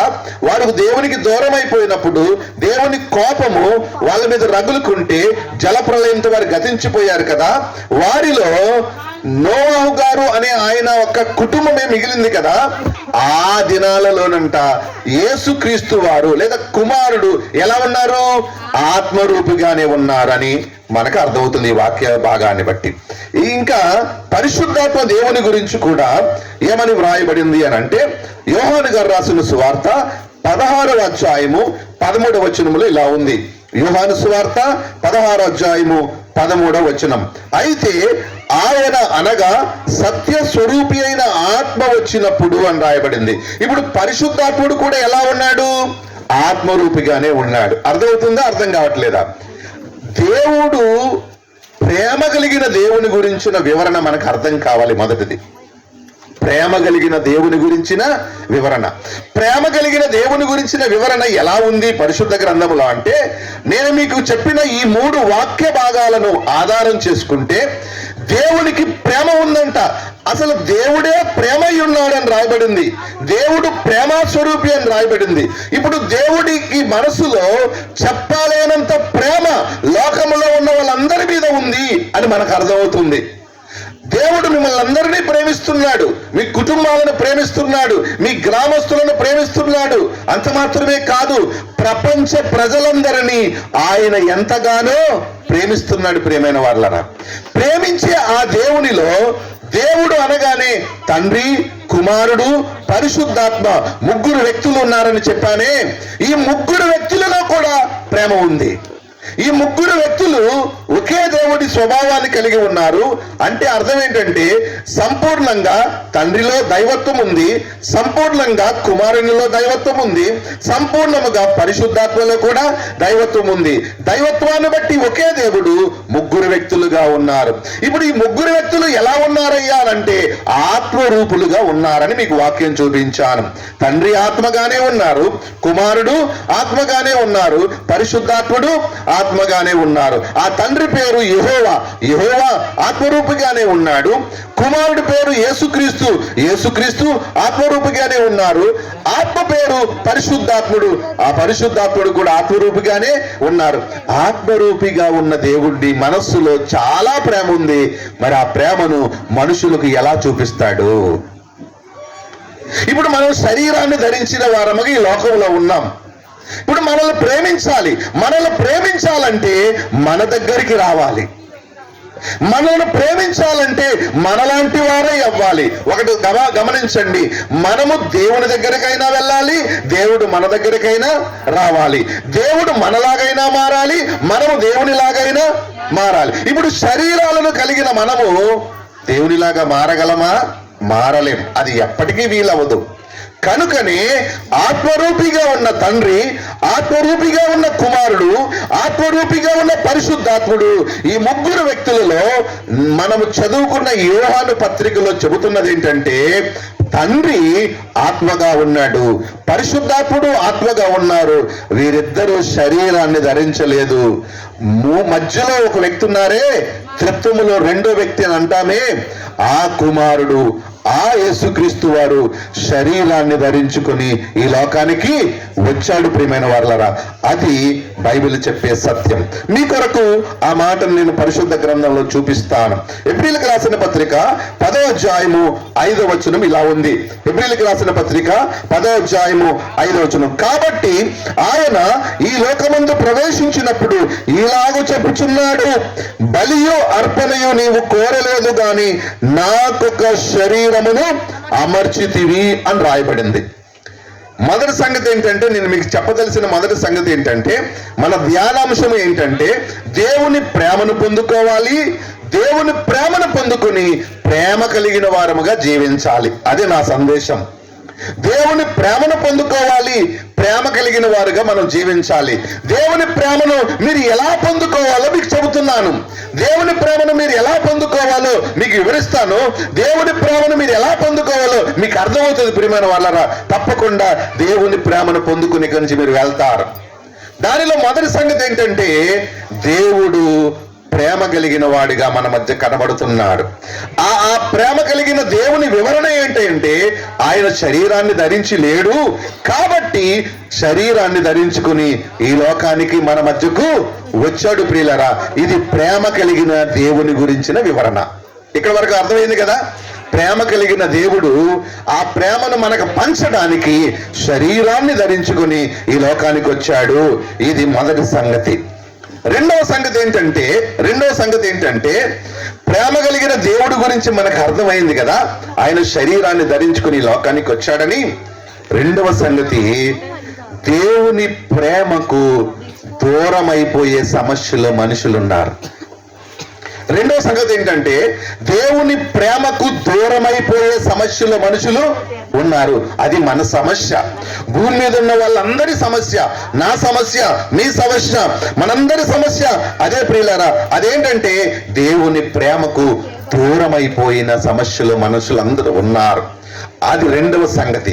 దాని గురించి వాక్య భాగాన్ని మీకు చూపిస్తాను. యోహాను గారు రాసిన మొదటి పత్రిక 4వ అధ్యాయము 9వ వచనములో ఇలా ఉంది. యోహాను గారు రాసిన మొదటి పత్రిక 4వ అధ్యాయం 9వ వచనం, మనము ఆయన ద్వారా జీవించున్నట్లు అన్నాడు. యేసు ప్రభు ద్వారా మనం ఏమవ్వాలంట? జీవించగలగాలి. జీవించడం ఏంటి? ఇప్పుడు మనం జీవించి లేమా? మనం జీవం కలిగి లేమా? ప్రపంచ ప్రజలందరూ జీవించట్లేదా? మనం బ్రతుకుతున్నాం కదా, జీవం కలిగే ఉన్నాం కదా, మనం చనిపోయిన వారం కాదు కదా, మృతులము కాదు కదా. మరి ప్రేమ కలిగిన ఆ దేవుని వివరణలో ఆయన శరీరాన్ని ధరించుకుని లోకానికి వచ్చింది ఎందుకయ్యా అంటే ఇక మనల్ని జీవింపజేయడానికి అన్నాడు. అంటే దేవుని ప్రేమకు దూరం అయిపోయి మనం ఒక సమస్యలో ఉన్నాము. ఆ సమస్య ఏంటంటే దేవుని నుండి వచ్చే జీవము నుండి మనం దూరం అయిపోయాం. దేవుని వలన కలుగు జీవములో నుండి దూరం అయిపోయాం. ఇది మనుషులందరి సమస్య. దీనిని పౌలు ఇలాగున వర్ణించాడు. ఆ మాటను నేను మీ కొరకు చదవాలని ఆశపడుతున్నాను. ఎఫెసీయులకు రాసిన పత్రిక 4వ అధ్యాయము 18వ వచనంలో ఇలా ఉంది. ఎఫెసీయులకు రాసిన పత్రిక 4వ అధ్యాయము 18వ వచనం, వారైతే అంధకారమైన మనసు గలవారై తమ హృదయ కాఠిన్యం వలన తమలో ఉన్న అజ్ఞానము చేత దేవుని వల్ల కలుగు జీవములో నుండి వేరుపరచబడిన వారై తమ మనసు కలిగిన వ్యర్థతను అనుసరించి నడుచుకొనుచున్నారు అని రాయబడింది. దేవుని ప్రేమకు దూరమైపోయిన మనుషులందరి సమస్య ఏంటంటే ప్రియమైన వాళ్ళరా, దేవుని జీవములో నుండి వేరైపోయాము. ఏమయ్యాం చెప్పండి? దేవుని జీవములో నుండి వేరే. అందుకనే ఆయన ద్వారా మరలా జీవం మనలోనికి రావాలి అని వాక్యం చెబుతుంది. దేవుని జీవములో నుండి ఎలా వేరైపోయామంటే ఒకసారి బాగా ఆలోచించండి. ఈ వాక్య భాగంలో మనకేమి సందేశం ఉందంటే, వినాలి, ఇటు వినాలి, అందరూ ఇటు వినండి. దేవుని జీవము నుండి తొలగిపోయారు మనుషులు. దేవుని జీవము నుండి తొలగిపోయినప్పుడు 4 లక్షణాలు వచ్చాయి మనిషిలోకి. మనిషి దేవుని జీవంలోంచి తొలగిపోయాడనడానికి గుర్తుగా నేను చదివానే ఈ వాక్య భాగము ఎఫెసీ 4:18. అందరూ వినాలి, ఇటు వినాలి, పడుకోమాకండమ్మా, ఇటు వినండి. దేవుని జీవములో నుండి మనుషులు వేరైపోయారు కారణాన 4 లక్షణాలు వచ్చాయి మనిషిలోకి. ఇప్పుడు నేను దేవుని జీవంలోంచి వేరైపోతే ఆ 4 లక్షణాలు నాలో కనబడతాయి. దేవుని జీవంలోంచి మీరు వేరైపోతే ఆ 4 లక్షణాలు మీలో కనబడతాయి. ప్రపంచ ప్రజలలో ఎవరైనా కానీ దేవుని జీవము నుండి తొలగిపోయారు అనడానికి గుర్తుగా 4 లక్షణాలు ఉన్నాయి. ఆ 4 లక్షణాలు ఏంటికి రాయబడింది, నేను చదివాను, దాన్ని వివరిస్తాను, ఒకసారి బాగా వినండి. మొదటిది ఏంటంటే మనసు అంధకారమైందంట. ఏమైంది చెప్పండి? మనస్సు అంటే ఏంటంటే మనోనేత్రం. ఏంటి చెప్పండి? కళ్ళు కాదు, కళ్ళు బాగానే కనబడుతున్నాయి, చూపు అందరికీ బాగానే కనబడుతుంది. ఒక వ్యక్తి, నీ కుటుంబాన్ని చూస్తున్నావు, నీ సంఘాన్ని చూస్తున్నావు, నీ బంధువులను చూస్తున్నావు, నీ గ్రామస్తులను చూస్తున్నావు, ఇవందరిని చూస్తున్నావు, కానీ మనసుతో చూడలేకపోతున్నావు. ఎలా చూడలేకపోతున్నారు చెప్పండి? మనసుతో చూడలేకపోతున్నారు. మనసు ఏమైంది? గుడ్డిదైపోయింది. మనసు గుడ్డిదైతే భర్తను అర్థం చేసుకోవడం వీలవుద్దా? అవదు. భార్యను అర్థం చేసుకోవడం వీలవుద్దా? అవదు. పిల్లల్ని అర్థం చేసుకోవడం వీలవుద్దా? అవదు. ఇరుగు పొరుగు వారిని అర్థం చేసుకోవడం వీలవుద్దా? అవదు. సేవకుని అర్థం చేసుకోవడం వీలవుద్దా? అవదు. నీ గ్రామస్తులను, నీ పక్కింటి వారిని, నీ పొరుగింటి వారిని అర్థం చేసుకోవడానికి వీలవుద్దా? అర్థం కాదు, వీలు కాదు. కాబట్టి కంటితో చూస్తున్నాం వాళ్ళని చూస్తున్నప్పుడల్లా ఏవో లోపాలు కనబడుతున్నాయి, ఏవో భేదాలు కనబడుతున్నాయి, ఏదో వ్యత్యాసాలు కనబడుతున్నాయి. నీ మనసుతో చూడలేకపోవడం వల్ల ఏమవుతుందంటే ప్రియులరా, అనేకమైన సమస్యలు మనం జీవితాలకు తెచ్చేసుకున్నాం. దేవుని జీవంలో నుండి వేరేయమనడానికి గుర్తుగా ఏం జరిగిందంటే మనస్సు అంధకారం అయిపోయింది. అందుకని ఏమంటారో తెలుసా, అర్థం చేసుకోవాల్సిన వాళ్ళు మనసుతో చూడరా, ఎదుటి వ్యక్తి అర్థమవుతాడు అంటారు. ప్రియమైన వారలారా, ప్రేమతో నేను విన్నవించుకుంటున్నాను, దేవుడు మిమ్మల్ని ప్రేమిస్తున్నప్పుడు దాని అర్థం ఏంటంటే దేవుని ప్రేమ నుండి మనము వేరైపోయామనడానికి గుర్తుగా మనసు అంధకారం అయిపోయిందంట. మనసు అంధకారం అయిపోయింది. వినండి వినండి ఇటు వినండి. రెండో సంగతి ఏంటంటే హృదయము కఠినమయ్యింది. రెండో సంగతి ఏంటి? హృదయము కఠినమైపోయింది. చూడండి, నోటి మాటలతో ఎంత ప్రేమను వలకబోస్తాం. నోటి మాటలతో మన మాటలలో మన పెదాలతో ఎంత ప్రేమను ఉన్నట్టుగా చూపిస్తాం. అయితే దాని వెనక ఉన్న మనసులోకి ఏమొచ్చింది? కఠినత్వం వచ్చింది. బాగా వినండి ప్రియమైన వారలారా, మనసు అంధకారమైపోయింది, హృదయము కఠినమైపోయింది. ఏమండి, కఠినమైన హృదయం కలిగిన మనిషికి దేవుని ప్రేమ అర్థమవుతుందా? కఠిన హృదయం ఉందంటానికి గుర్తేంటో తెలుసా? నీ హృదయం కఠినంగా ఉందంటే అసలు కింద పడిపోతే వాడిని జాలిపడలేకపోతున్నావంటే, నీ పక్కింటి వాడిని నువ్వు జాలిపడలేకపోతున్నావంటే, నీ కుటుంబస్తులను జాలిపడలేకపోతున్నావంటే విచిత్రం చెప్పమంటారా? భర్త భార్యను చంపేశాడంట, భార్య భర్తను ఏంటండి కఠినత్వం? ఎక్కడైనా ఉందా ఈ దారుణం? ఎవరి జీవితాల్లోనైనా ఆనాటి కాలాల్లో కనబడుతుందా? ఏ కాలంలో మనం ఉన్నాము అంటే మనిషి తన మనసును కఠినం చేసేసుకుని ఏం చేస్తున్నాడన్న సంగతి కూడా ఎరగకుండా దారుణమైన స్థితిలోనికి వెళ్ళిపోయాడు. దీనికి ఒకటి కారణం, దేవుని ప్రేమకు దూరం అయిపోయాడు, దేవుని నుండి వచ్చే ఆ జీవానికి దూరం అయిపోయాడు. మనసేమో అంధకారం అయిపోయింది, చీకటైపోయింది, హృదయమేమో కఠినమైపోయింది. మూడవ లక్షణం ఏంటంటే అజ్ఞానం వచ్చింది మనిషిలోకి. ఏమొచ్చింది చెప్పండి? అజ్ఞానం. మనం ఏమనుకుంటామంటే ప్రపంచం గురించి అన్నీ తెలుసు అనుకుంటాం, కానీ మనకి ఏమీ తెలియదు. దేవుని గురించి అన్నీ తెలుసు అనుకుంటాం, ఏమీ తెలియదు. ఏమంటే అన్నీ తెలిస్తే ప్రేమ ఉండదా కుటుంబాల మధ్య?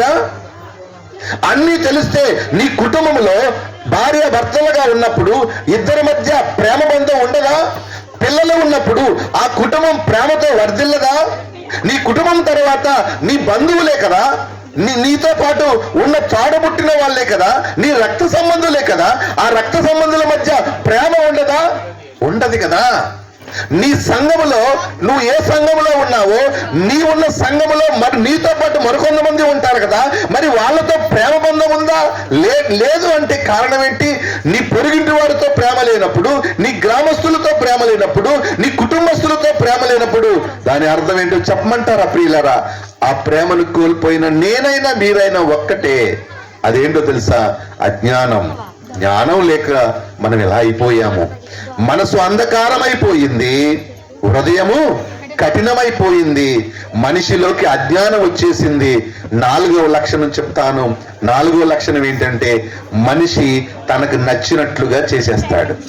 తన మనసుకు కలిగిన వ్యర్థతను అనుసరించి నడుచుకుంటున్నాడంట. అది వాక్యంలో ఉన్న మాట.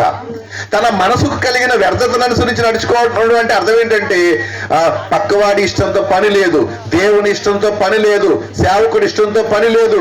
ఏంటంటే నాకు ఇలా తోస్తుందండి, ఇలా చేసేస్తానంటాడు. అంటే మనిషి తనకిష్టమైనట్టు ప్రవర్తిస్తున్నాడు, తన ఇష్టం వచ్చినట్లు ప్రవర్తిస్తున్నాడు. తన ఇష్టం వచ్చినట్లు ప్రవర్తించడం వెనుక ఈ 4 లక్షణాలు దేనిని సూచిస్తున్నాయంటే దేవుని జీవములో నుండి నీవు దూరం అయిపోవడాన్ని సూచిస్తున్నాయి. అవి ఇవ్వడానికే వచ్చాడు. ఒకసారి బాగా వినండి, అందరికీ వినండి, ఎక్కడో చూడదు, నా వైపే చూడండి, ఇట్లా వినండి, నేను ముగించేస్తాను, వినండి.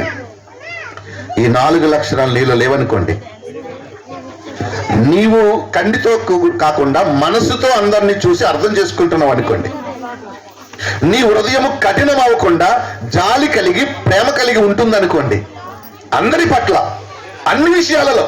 నిన్ను తిట్టిలోని కూడా నువ్వు ప్రేమించాలా, నిన్ను కొట్టిలోని కూడా నువ్వు ప్రేమించాలా. ఆ ప్రేమ హృదయంలో కఠినం లేకుండా జాలి ఉందనుకోండి, ఎదుటి వ్యక్తి తప్పు చేసినా అర్థం చేసుకోవడానికి జ్ఞానంగా ఆలోచిస్తున్నావు అనుకోండి, నీకు నచ్చింది కాకుండా దేవుడు నచ్చినట్లుగా నువ్వు జీవిస్తున్నావు అనుకోండి, నిజంగా నువ్వు ధన్యుడివి. ఈ క్రిస్మస్ లో నువ్వు మేలు పొందావని అర్థం. అలా ఉంటే నేనైనా మీరైనా కొలత ఒకటే, ప్రపంచ ప్రజలందరికీ కొలత ఒకటే. దేవునిలో నుండి, జీవములో నుండి నువ్వు వేరు కాలేదనడానికి గుర్తు ఈ 4 లక్షణాలు చెప్పానే. ఆ 4 లక్షణాలలో వ్యతిరేకమైనవి మనం చెప్పుకున్నాం. అవి అనుకూలమైనదిగా నీ ఉంటే, మనసుతో అందరిని నువ్వు చూస్తున్నట్లయితే, నీ హృదయం కఠినం కాకుండా మెత్తనిదైనట్లయితే, జ్ఞానం కలిగి నువ్వు ప్రవర్తిస్తున్నట్లయితే, నీ ఇష్టం కాకుండా దేవుని ఇష్టాన్ని నెరవేరుస్తున్నట్లయితే, దాని అర్థం ఏంటో చెప్పమంటారా? దేవుని జీవం నీలో ప్రవహిస్తుందని అర్థం. ఈ క్రిస్మస్ వేడుక నీకే. అయితే అలాగూ లేకపోతే, ఈ 4 లక్షణాలలో మనము ఏ ఒక్క లక్షణం మనలో కనబడినా దాని అర్థం ఏంటో తెలుసా? దేవుని జీవంలో నుంచి ఎక్కడో తొలగిపోయామో అదే నువ్వు పొందుకోవాలి. అదే దేవుని ప్రేమ, అదే నువ్వు పొందుకోవాలి. అలా పొందుకోవడం కోసం ఈ క్రిస్మస్ రాత్రి దేవుడు నీతో మాట్లాడుతున్నాడు. నేను చెప్పాలి అనుకుంటున్న 4 సంగతుల్లో మొదటి సంగతి ఏంటంటే, ప్రేమ కలిగిన దేవుని యొక్క వివరణ విన్నాము. ప్రేమ కలిగిన దేవుని యొక్క వివరణ ఏంటంటే, ఆయన ఆత్మరూపిగా ఉన్నాడు, తండ్రి ఆత్మరూపిగానే ఉన్నాడు, కుమారుడు ఆత్మరూపిగానే ఉన్నాడు, పరిశుద్ధాత్ముడు ఆత్మరూపిగానే ఉన్నాడు. అయితే ఆయనలో చాలా ప్రేమ ఉంది. ఆ ప్రేమ మనుషులను చూపించాలి, మనుషుల మీద చూపించాలి. కాబట్టి యేసుక్రీస్తు అనే ఆయన ఆత్మరూపిగా ఉన్న ఆయన శరీరాన్ని ధరించుకుని లోకానికి వచ్చాడు. రెండవది ఏంటంటే, మనుషులు దేవుని ప్రేమకు దూరంగా బ్రతుకుతున్నారు. కారణము ఏంటంటే, జీవములో నుండి జీవంలోంచి తొలగిపోవడం. ఇప్పుడు యేసుక్రీస్తు శరీరాన్ని ధరించుకుని మనలందరినీ ప్రేమించి వచ్చినప్పుడు దేవుని ప్రేమలో ప్రయోజనాలు కూడా ఉన్నాయి. దేవుని ప్రేమలు ఏమున్నాయి? ప్రయోజనాలు ఉన్నాయి. ఆ 2 ప్రయోజనాలు మీకు చూపించి నేను ముందుకు వెళ్తాను. దేవుని ప్రేమలో ఉన్న ప్రయోజనాలు ఏంటంటే, జీవములోంచి తొలగిపోయిన మనలను ఆయన ఆ జీవం మనలో నింపి మనలను ఏం చేయాలనుకుంటున్నాడు అని అంటే, మొదటిది యోహాను రాసిన మొదటి పత్రిక 4:10 ఇలా ఉంది. 4:10 మనము దేవుని ప్రేమించితమని కాదు, తానే మనలను ప్రేమించి మన పాపములకు ప్రాయశ్చిత్తమయ్యుటకు తన కుమారుని పంపెను. దేవుని ప్రేమలో ఉన్న పరిష్కారం ఏంటంటే, దేవుని ప్రేమను దూరంగా పెట్టుకుని మనము సమస్య తెచ్చుకున్నాము. ఆ సమస్య దేవుని జీవం నుంచి దూరంగా వెళ్ళిపోవడం. 4 లక్షణాలు బట్టి దేవునికి దూరం అయిపోయానని మనం పరీక్షించుకోవాలి. ఇది సమస్య అయితే పరిష్కారం ఏంటంటే, యేసుక్రీస్తు యొక్క ప్రేమలో పరిష్కారం ఏంటంటే ప్రియులరా, ఆయన ఎందుకు శరీరాన్ని ధరించుకుని లోకానికి వచ్చాడంటే, మొదటిది పాపములకు ప్రాయశ్చిత్తం చేయడానికి. ఏంటి చెప్పండి? పాపములకు దీన్ని ఏమంటారంటే క్షమాపణ అంటారు. యోహాను గారు రాసిన మొదటి పత్రికలోనే 2వ అధ్యాయము మొదటి 2 వచనాలు ఇలా ఉంది. యోహాను గారు రాసిన మొదటి పత్రిక 2వ అధ్యాయం మొదటి 2 వచనాలు, నా చిన్న పిల్లలారా, మీరు పాపము చేయకుండాటకై ఈ సంగతులను మీకు వ్రాయిచున్నాను. ఎవడైనను పాపము చేసిన ఎడల నీతిమంతుడైన యేసుక్రీస్తు అని ఉత్తరవాది తండ్రి యొద్ద మనకున్నాడు. ఆయనే మన పాపములకు శాంతికరమై ఉన్నాడు. మన పాపములకు మాత్రమే కాదు, సర్వలోకమునకు శాంతికరమై ఉన్నాడు. మనిషి జీవితంలో దేవుని జీవము నుండి వేరైపోయిన కారణాన ఈ 4 లక్షణాలను బట్టి మనము దేవుని దృష్టిలో నేరస్తులమైపోయాం, పాపులుగా మిగిలిపోయాం. ప్రియులారా, ఒక చెప్తాను, బాగా వినండి. క్రియారూపకమైన పాపం అంటే జరిగిపోయిన పాపం, దాని వెనక 2 పరిష్కారాలు ఉన్నాయి. కింద పడిపోయాడు, దెబ్బ తగిలేసింది, ఏం చేయాలి మరి? రోగం వచ్చేసింది, ఏం చేయాలి మరి? తప్పకుండా హాస్పిటల్కి వెళ్ళాలి, వైద్యుడు అవసరం. పాపం జరిగిపోయింది మానవ బ్రతుకులో, దేవుని జీవం నుండి వేరైపోయాము. అప్పుడు పరిష్కారం ఏంటో చెప్పమంటారా? మొదటి పరిష్కారం ఏంటంటే క్షమాపణ జరగాలి. మొదటిదేంటి? క్షమాపణ. ఆ క్షమాపణ నాకు వద్దు నువ్వు అనుకుంటే, నాకు క్షమాపణ అవసరం లేదనుకుంటే, జరిగిన పాపము మనిషి జీవితంలోనికి ఏం తీసుకొస్తుందంటే శిక్షణ తీసుకొస్తుంది. ఏం తీసుకొస్తుంది చెప్పండి? శిక్షణ తీసుకొస్తుంది. పాపము అనే దేవుని జీవం నుండి దూరమైపోయిన ఈ దుస్థితిలో క్షమాపణ అవసరం అంటారా? అది కోరుకోవడం మంచిదంటారా? శిక్ష కోరుకోవడం మంచిదంటారా? మీరే ఆలోచించండి. ప్రేమ కలిగిన ఆ ప్రభువు శరీరాన్ని ధరించుకుని వచ్చింది ఎందుకంటే నిన్ను శిక్షించడానికి కాదు, నిన్ను ప్రేమిస్తున్నాడు కనుక ఒక అవకాశాన్ని ఇస్తూ ఆయన నీ పాపములను క్షమించాలనుకుంటున్నాడు. అంటే కఠినమైన హృదయం ఉందే, ఆ పాప ఫలం. మనసుతో ఎవరిని చూడట్లేదే, మనసు చీకటైపోయిందే, ఆ పాప ఫలం. అజ్ఞానంగా బ్రతుకుతున్నామే, ఆ పాప ఫలం. మనకు తోచినట్టల్లా చేసేస్తున్నామే, ఆ పాప ఫలం. ఆ ఫలము నుండి ఆయన తప్పించడానికి వచ్చాడు, అంటే ప్రాయచిత్తం చేయడానికి వచ్చాడు. ఇది మొదటి పరిష్కారం. ప్రియమైన వాళ్ళారా, యేసుక్రీస్తు యొక్క శరీర ధారణలో మనం పొందుకునే ప్రయోజనం ఏంటంటే క్షమాపణ పొందుకుంటాం. అది ఇక్కడ రాయబడింది. పాపములకు ప్రాయచిత్తం చేయడానికి వచ్చాడు, శాంతికరమై ఉండడానికి ఆయన వచ్చాడు. రెండు పదాల యొక్క అర్థం ఒకటే, పాప క్షమాపణ. ఇంకొక కారణం ఉంది, బాగా వినండి. దేవుడు యేసు ప్రభువు పాపము జరిగినప్పుడు క్షమిస్తాడు, అంతకంటే గొప్పగా పాపము జరగకుండా కూడా భద్రం చేస్తాడు. పాపము జరగకుండా కూడా భద్రం చేస్తాడు.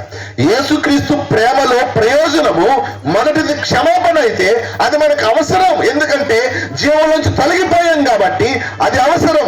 గత్యంతరము లేని స్థితిలో క్షమాపణ దేవుడు మనకిస్తున్నాడు. రెండవది భద్రం కూడా చేస్తున్నాడు. దాని కొరకు మీకు వాక్య భాగాన్ని చూపిస్తాను. యోహాను గారు రాసిన మొదటి పత్రికలో 3వ అధ్యాయము 5వ వచనములు ఇలా ఉంది.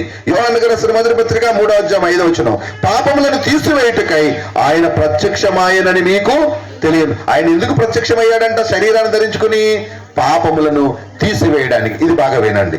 తర్వాత 3వ అధ్యాయం 8వ వచనములు ఇలా ఉంది.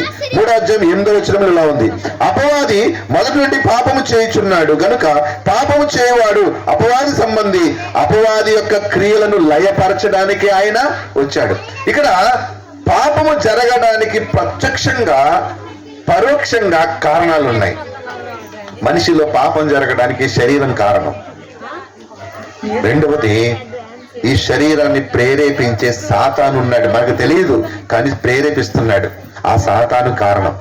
ఇప్పుడు ఆ సాతాను యొక్క క్రియలు నీలో చంపడానికి ఆయన వచ్చాడంట, నీ పాపములు తీసివేయడానికి వచ్చాడంట. దీన్ని భద్రత అంటారు. ఈ మాటను యోహాను గారు ఇట్లా రాశారు. చూడండి, యోహాను గారు రాసిన మొదటి పత్రిక 5వ అధ్యాయం 18వ వచనములో ఇలా ఉంది, దేవుని మూలముగా పుట్టిన వాడెవడును పాపము చేయడని ఎరుగుదుము, దేవుని మూలముగా పుట్టినవాడు తన్ను భద్రం చేసుకును గనుక దుష్టుడు వానిని ముట్టడు. ఆయన భద్రం చేయడానికి వచ్చాడు, భద్రం చేయడానికి వచ్చాడు. ఎన్ని విషయాలు చెప్పాను? ఇటు చూడండి, అందరూ ఇటు చూడండి. ఎన్ని విషయాలు చెప్పాను? 3 విషయాలు చెప్పాను ఇప్పటివరకు. మొదటిది ప్రేమ కలిగిన దేవుని పరిచయాన్ని చెప్పాను. ప్రేమ కలిగిన దేవుని పరిచయం ఏంటంటే దేవుడు తండ్రిగా ఉన్నాడు, కుమారుడిగా ఉన్నాడు, పరిశుద్ధాత్మగా ఉన్నాడు. ఈ ముగ్గురిలో కుమారుడు శరీరాన్ని ధరించుకుని లోకానికి వచ్చాడు. అది ప్రేమ కలిగిన దేవుని పరిచయం. రెండో సంగతి ఏంటంటే దేవుని ప్రేమకు మనం దూరం అయిపోయాం. ఏమయ్యాం చెప్పండి? దేవుని ప్రేమకు మనము దూరం అయిపోయాం. దేవుని ప్రేమకు దూరం అయిపోయిన దుస్థితి 4 లక్షణాలలో మనకు పుష్కలంగా కనబడింది. ఈ 4 లక్షణాలు దేవుని ప్రేమకు దూరం అయిపోయాను సూచిస్తుంటే దేవుని ప్రేమ పరిష్కారాన్ని కూడా తీసుకొచ్చింది. అదేంటంటే దేవుని ప్రేమ పరిష్కారాన్ని ఎట్లా తీసుకొచ్చింది అనంటే, పాపము జరిగిన పాపానికి క్షమాపణ, పాపము జరగకుండా భద్రత. ఇది యేసులో ఉంది. ఓ మాట చెప్తాను, బాగా వినండి. పాపాలు క్షమించేవారు ఉన్నారు కానీ సమాజంలో పాపము చేయకుండా భద్రం చేసే వాళ్ళు ఎవరూ లేరు. బాగా ఆలోచించండి.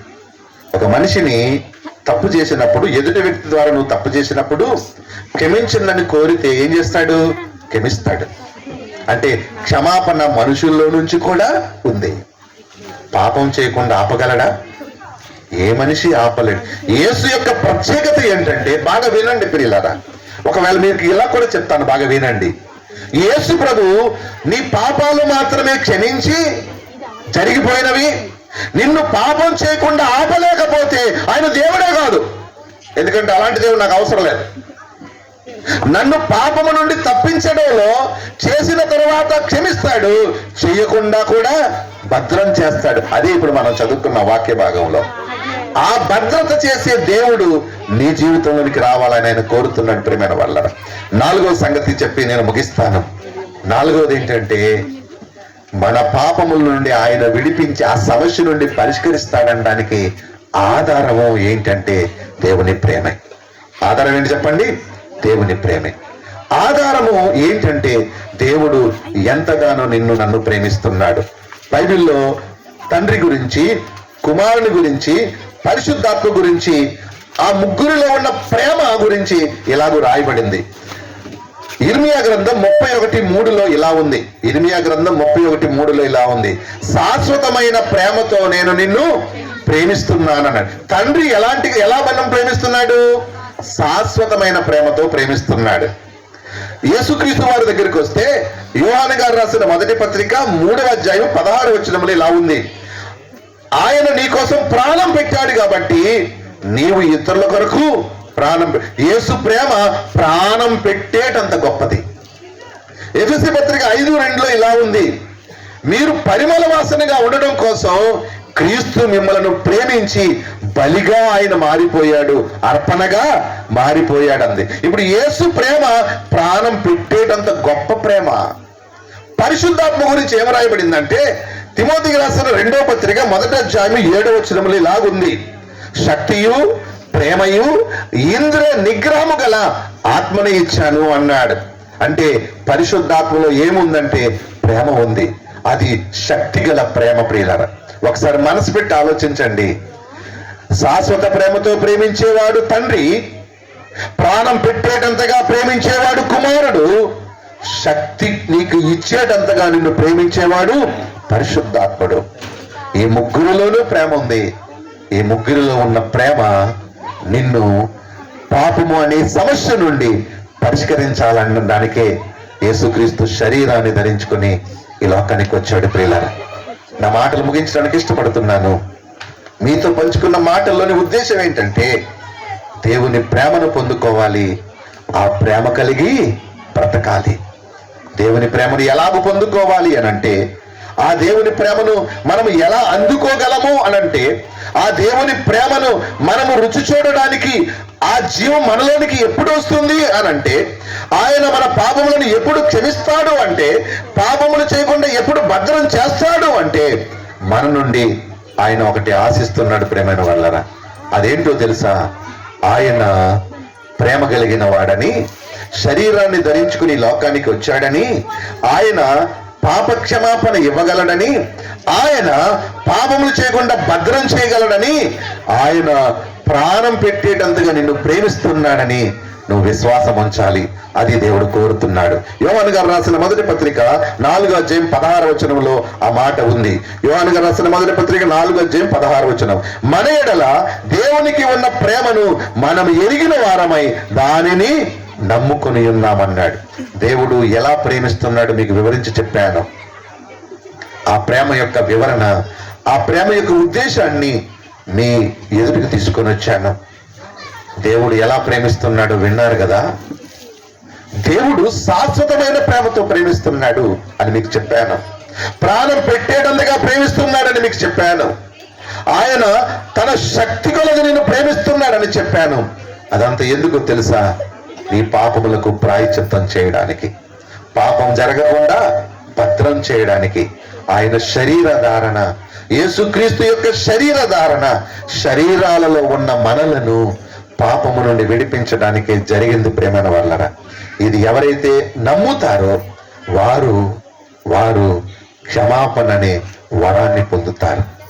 వారు పాపముల నుండి భద్రము చేయబడతారు. అదే యోహాను రాసిన 4వ అధ్యాయములో ఉన్న సారాంశం ప్రియులారా. ఇక్కడ తీర్మానం ఏంటంటే ఆ ప్రేమను గురించి విన్నాం. ఆ ప్రేమ నీవు కావాలని కోరుకుంటే, ఆ ప్రేమను కనుక నువ్వు నమ్మితే, దేవుడు ఆ ప్రేమ వెనుక ఉన్న పరిష్కారము దేవుడు నీకు ఇస్తాడు. సమస్య అర్థమైంది కదా. దేవుని జీవములో నుండి వేరైపోయాం. దేవుని జీవములో నుండి వేరైపోయిన కారణాన మనసుతో మనం సమాజాన్ని చూడలేకపోతున్నాం. కంటితో చూసి అపార్థం చేసుకుంటున్నాం.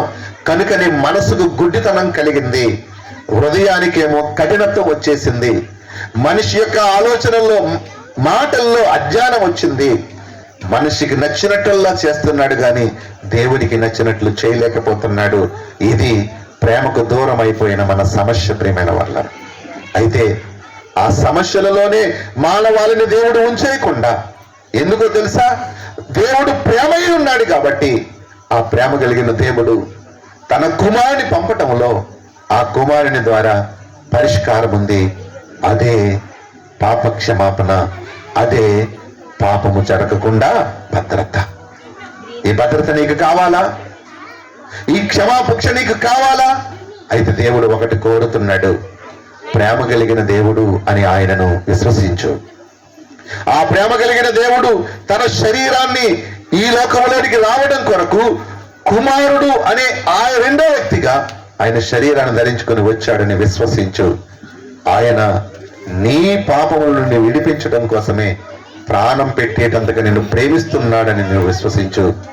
ఆయన విశ్వసించే ఆ విశ్వాసతలో నీకు ప్రయోజనాన్ని ఇస్తాడు. కళ్ళు మూసుకోండి. చిన్న ప్రార్థన చేసుకుని మనము ముగించుకుంటాం. అందరూ కళ్ళు మూసుకోవాలని మనవి చేసుకుంటున్నాను. ఉన్న చోట, ఉన్న పాటున మీరు విన్న మాటలను బట్టి దేవుని యొక్క వాక్యాన్ని వింటూ వచ్చారు. ప్రేమ కలిగిన వారమై మనం ఉండాలని దేవుడు కోరుతున్నాడు. దేవుడి ప్రేమను పొందుకోవాలని దేవుడు కోరుతున్నాడు. ఆ ప్రేమను మీరు ఎలా పొందుకోవాలో వివరించి చెప్పాను. దేవుడి కృపను బట్టి మీకు చెప్పండి మాటల్లో, ప్రియమైన వాళ్ళరా, ఒకసారి మీ మనస్సును తెచ్చుకోండి. దేవుని జీవమునకు వేరై జీవితమే నువ్వు జీవిస్తున్నావా? దేవుని జీవం కలిగి జీవిస్తున్నావా? నీ స్థితిని ఒకసారి నువ్వు గమనించుకుంటే నీ స్థితి, నా స్థితి ఎవరికి వాళ్ళకి అర్థమవుతుంది. నా గురించి నాకు బాగా తెలుసు, నా గురించి దేవునికి బాగా తెలుసు. మీ గురించి మీకు తెలుసు, మీ గురించి దేవునికి తెలుసు. తెలియంది పక్కవారికే. కాబట్టి విన్న మాటలను బట్టి ఒకసారి మీ మనసులో ధ్యానం చేసుకోండి. విన్న మాటలలో ఒక్కసారి మీ మనసులకు తెచ్చుకోండి. విన్న మాటలలో దేవుడు కోరేది ఏంటంటే, విన్న మాటలలో దేవుడు ఆశించేది ఏంటంటే, విన్న మాటల్లో దేవుడు మిమ్మల్ని నుండి ఆలోచించేస్తున్నది ఏంటంటే, ఆయన నీకు క్షమాపణ ఇవ్వడానికి వచ్చాడు. ఇప్పుడు ఇలా ప్రార్థన చేసుకుందాం. అందరూ తలొంచి కళ్ళు మూసుకోండి. ఎవరైతే కారు తీసుకున్న వాళ్ళు తలొంచి కళ్ళు మూసుకోనండి. మీ కొరకు నేను ప్రార్థన చేస్తాను. ప్రేమ కలిగిన తండ్రి, ప్రియమైన గొప్ప దేవా, మీ ప్రేమ అపారము నాయనా, మాటల్లో వర్ణించలేనంత గొప్పది. మీ ప్రేమను గురించి వ్రాయడానికి పుస్తకాలు చాలవు, పాడడానికి పాటలు రావు. దేవా, మేము గ్రహించినంత మేరకు, దేవా మీరు నడిపించినంత మేరకు మీ ప్రేమ ఎంత గొప్పదో మేము విన్నాం. ఇంత ప్రేమను నిర్లక్ష్యం చేస్తే మేము ఎలాగో తప్పించుకుంటాం. దేవా, శాశ్వతమైన ప్రేమతో ప్రేమించే మీ ప్రేమను ఎరిగి, ప్రాణం పెట్టేటంతగా ప్రేమించే మీ ప్రేమను ఎరిగి, శక్తి కలిగినంతగా ప్రేమించే మీ ప్రేమను ఎరిగి, అయ్యా మీ ప్రేమను కోరుకుంటూ 1 యోహాను పత్రిక 4:16 ప్రకారం నాయన వారు నమ్మారు. వారి నమ్మికను అందరి ముందు తెలియజేశారు.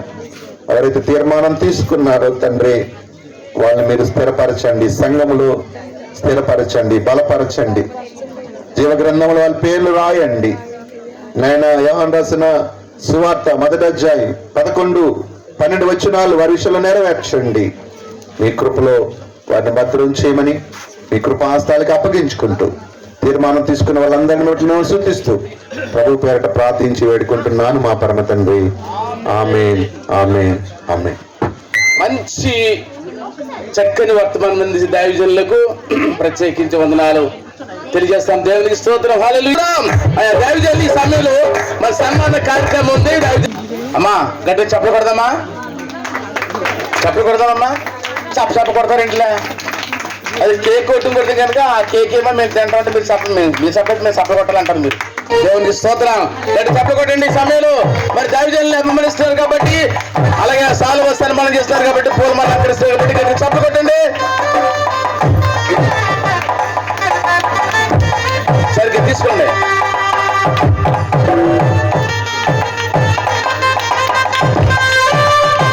చప్పట్లు